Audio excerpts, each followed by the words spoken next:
everyone, welcome back. This is Jewelry Garage. It's been a while. We got microphones. Yep. We got iPhone on the jack stand or the floor jack. You know, we got our third helper. That's normal. But yeah, guys, we're back.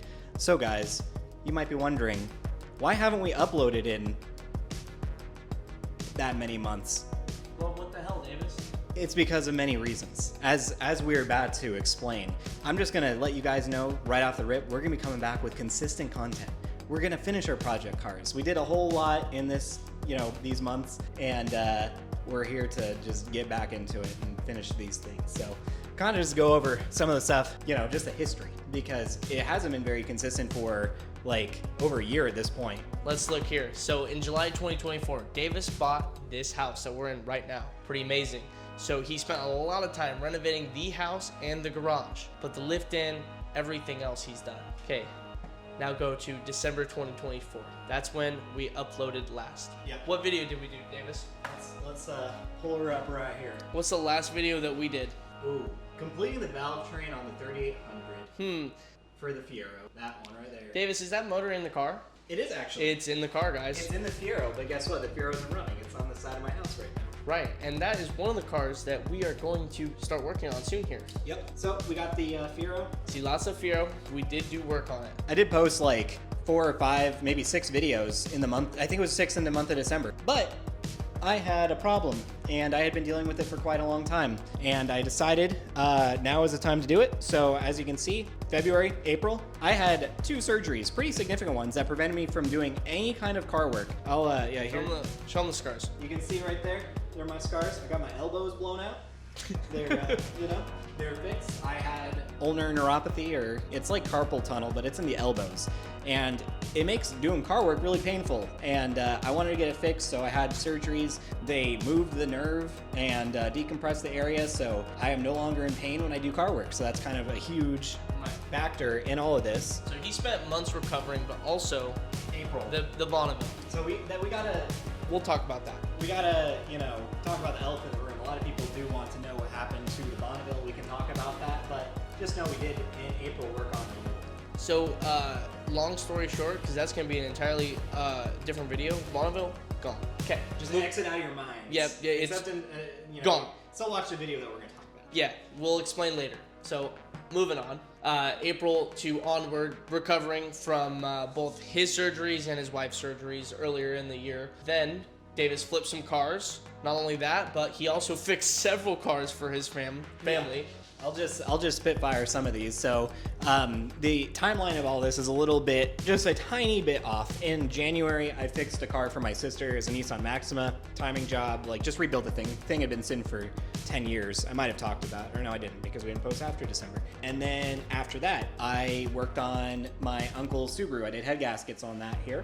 And then I did, at the very end of December, buy a 2011 Mazda to flip. I had sold the Bonneville. I don't know if I told you guys, or it's probably so, under the radar. I did buy a 2005 Bonneville GXP, and I sold it around the time I bought this house. So I fixed it up. I bought it for $1,400, sold it for $600, something like that. So I wanted to keep flipping cars because it's very lucrative, and got to get rid of some debt and get some money for the channel. So I did buy a 2011 Mazda CX-7, and that thing was a nightmare. I can talk about that for a whole long.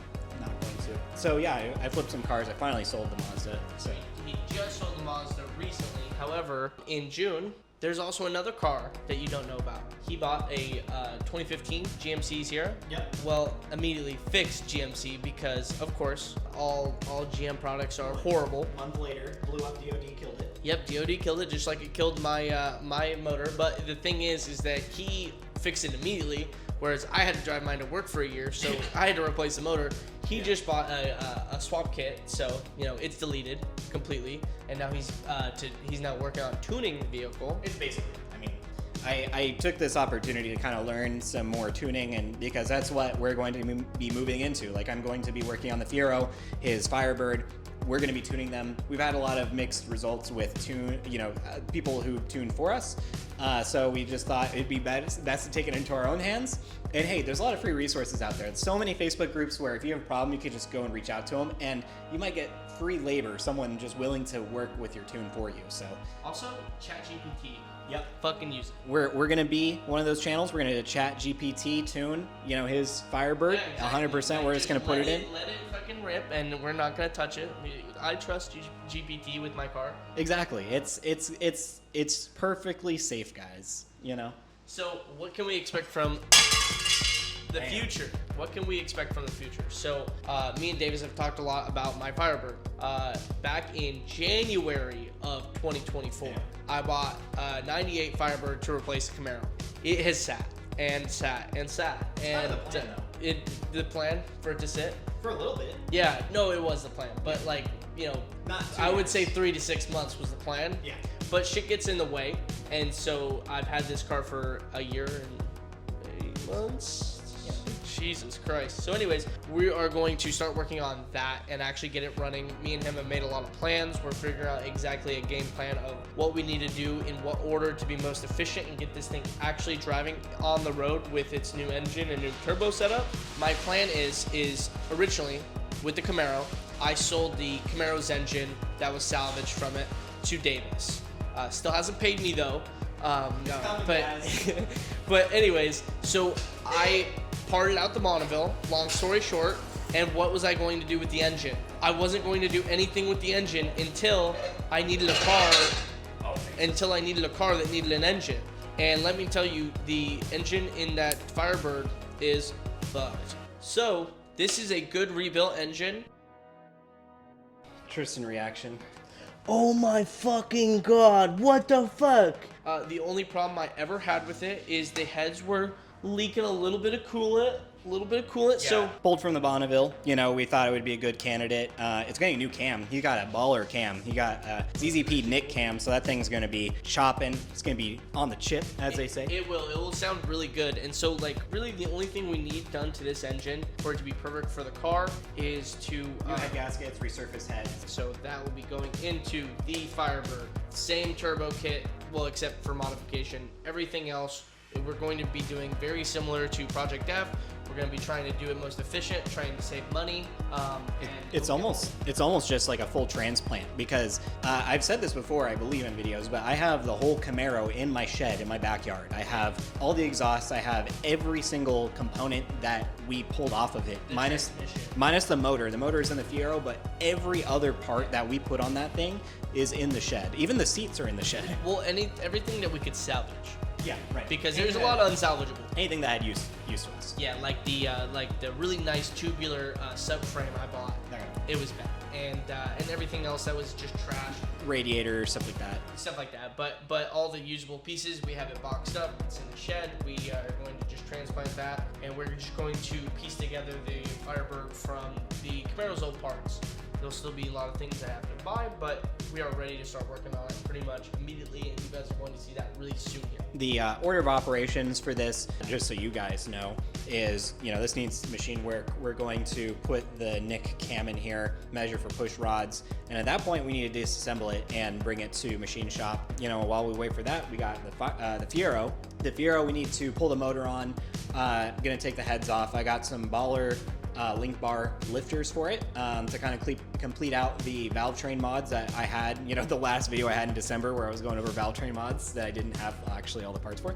I now have the parts, so those are going to go in. We can put the motor back together, and then I can start wiring it, doing exhaust. I'm even going to test out 3D printing metal companies for part of the exhaust, because that's really cool. I just love that. I geek out anytime I see it on YouTube, so I want to do it myself. So I've been learning some CAD, or not CAD, whatever it is, Fusion 360, and I'm going to be doing that. Yeah, it's CAD. Yeah.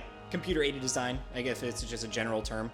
Yeah. So I'm going to be hopefully doing that for some of the exhausts. Like, I'm going to build the headers from Schedule 40 or whatever it is, but some of the other parts that I can't just find off the shelf, I'm going to see if I can 3D model and get printed, because it's pretty cheap. We got a lot coming as far as the Firebird and the Fiero, and even the GMC. I actually have a company that gave me a bunch of free stuff that I need to, actually put in.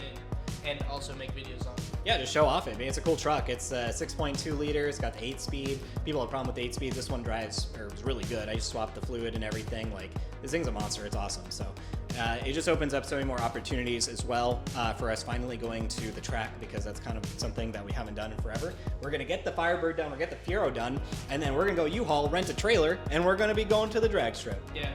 Like, I mean, we Hopefully could this summer, summer 2026, that is where we're hoping to get a lot of content as far as going to the racetrack, because we got to race cars. We don't have to worry about driving there, breaking them, and not being able to come home. We'll have a truck and trailer. Yep. And I believe we could do it. Yep. It should be easy. Yep, exactly. Well, okay, not easy, but Yeah, we should be. we'll be doing it. So I think that's going to do it. I just want to give you guys a little update. You know, again, it's been this many months since we've uploaded, and it's time we get back into it. You know, I didn't want to give up on YouTube because it's fun just, you know, showing off our projects and stuff. So, you know, and you guys love watching it. I feel like there's a hole in the car community for 3800 stuff. No one else is really doing it. So, Yeah. at least not at this kind of level. Hopefully you guys are happy that we've returned and are ready for more content, because we're ready to make more content. So we do appreciate you guys watching. You know, join us as a member down below. A lot more content going to be coming out. I'm hopefully going to be interacting with the community more through social media and all that. So hopefully add some value to those memberships. But, you know, just leaving a like, subscribing, of course, will help us out. So thanks again for watching, and we will see you later.